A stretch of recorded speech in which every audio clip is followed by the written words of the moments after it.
tuning in to Single, Celibate, and Unemployed. And I'm your host, Lacien Safari. And today's topic is do's and don't when doing a road trip. So, a lot of people are excited about the idea. Other people fear the idea of even traveling across country. And some people, it's like something they wanted to do their entire life, but they're just like, I'm waiting to do it with someone. I'm waiting for this moment. I'm waiting for that moment. And sometimes with all that waiting, the moment never comes because sometimes you just have to do it. So for those of you brave souls who decides to want to drive across country, here are some tips. Start off, number one is just kill the bug. So the main one is don't let the fear of others become your fear and hinder you from progressing or doing something you actually want to do. So this you can utilize while doing a road trip, and you can utilize it in life. So people are just like, oh my God, you're driving across country. What are you thinking? You can be molested, raped, kidnapped, sex trafficked. Not true. You can be. Okay, let's face it. You probably can. At the same time, like, people are kidnapped, raped, sex trafficked next door. So don't let the fear of, oh, this could happen to me, that could happen to me. You take risk simply by taking a plane ride. Like, if you base your entire life on risk, you wouldn't drive a car. Some of you probably don't drive, especially if you live in New York. But that's besides the point. So don't let someone else's fear keep you in this box. And don't let your own fear refrain you from doing something that you actually want to do. Let fear not be the hindrance or the driving force, because you want to enjoy it as you are traveling. The thing is, don't drive alone. Don't drive alone unless it's necessary. Sometimes we want to wait for our friends and families to do things together. And sometimes if you wait too long, you'll be 90 still waiting for somebody to do it with. So I'm not saying be impatient. Basically, don't go it alone if you don't have to. But don't be afraid to do it alone either. All right? So if you're one of those souls who decide to do it alone, have in your car a decoy, like a mannequin-esque person that looks like a person, but it's really just like a mannequin. So when I was doing my road trip, I had like this mannequin head in the car. Drivers on the road thought there were two people in the car. So have a decoy. Don't make it seem as if you're by yourself driving la-di-da-di-da. Learn how to change your tires, because people go on the road, want to drive this, oh, I've been wanting to do this road trip, but you don't know how to change a tire. Like, learn how to change a tire, learn how to check your coolant. And some of you are probably wondering, what's coolant? Start Googling. Just start Googling these things. If you're overzealous, learn how to do an oil change. Do not drive the entire way without getting an oil change. All right, if you can't do it, get someone to do it.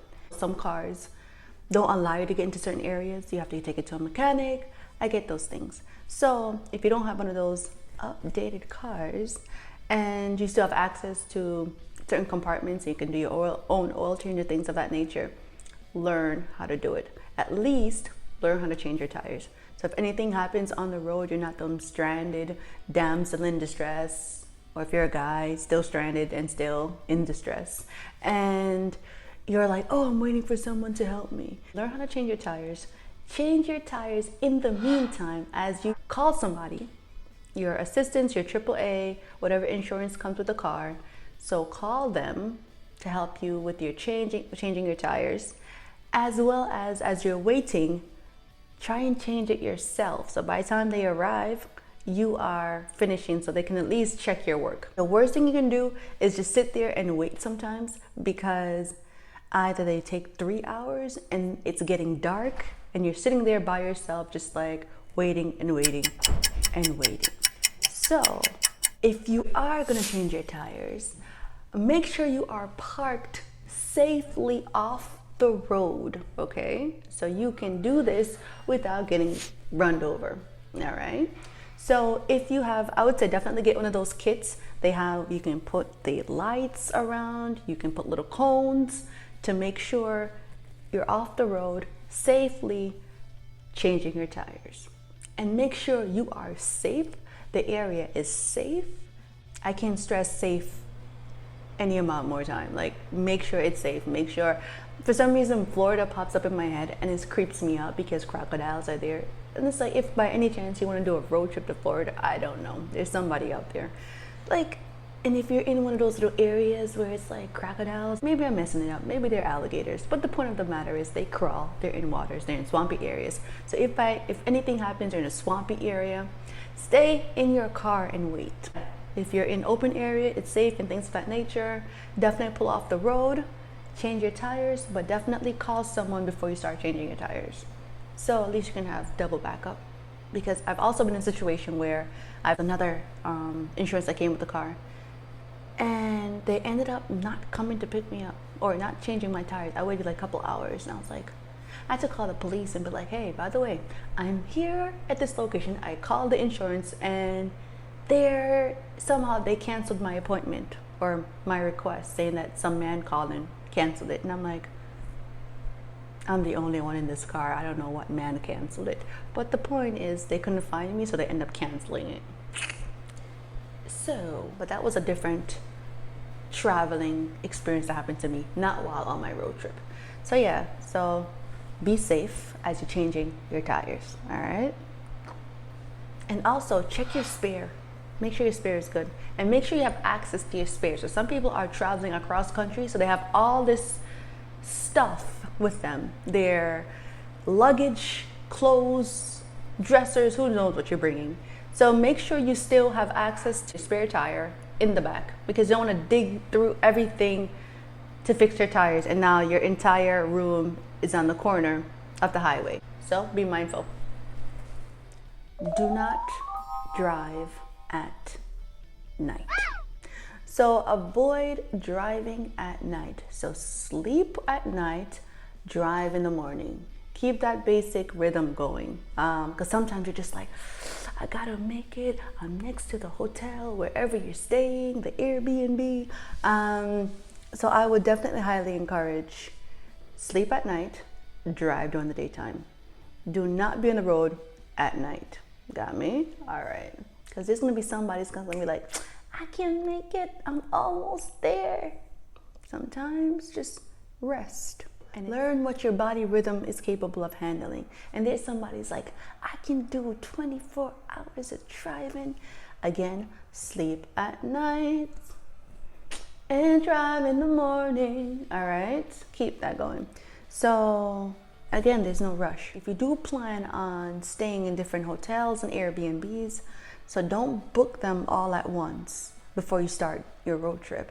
When you make it to your first destination that night, as you're resting or unloading, unpacking, book your next stay for your travel. So if you're like, okay, I want to be in Chicago at this time, so you book a hotel or an Airbnb or whatever. Make sure it's safe. Do not compromise where you sleep. You're driving across country, but do not skimp on safety when you're sleeping. Like, don't pick some cheap rinky-dink motel in the corner in the dark. Like, if you can afford light for my own safety, you don't deserve my money. So make sure you are safe, you are comfortable sleeping and rested to drive again in the morning. So yeah, so when you make it to one destination, then plan your next hotel. Don't book them all at once. So one at a time as you're going. As you're doing that, you can also, your family, friends, cousins, things of that sort, they're like, oh, I want to know where you are at this time. Some of you, like some free-spirited, you don't want people to know where you are. But the point is, have like a little checkpoint with people. So where you are now, oh, I'm driving on the highway, interstate such and such. Know your interstates, all right? Know your location, know your location, know your location. And some phones even have this app, or not app, they even have a tracking thing where people can track you and see where you are. So yeah, at the same time, just check in with people. See, they care about you. They're not trying to confine you, but they definitely want to know where you are. Cool.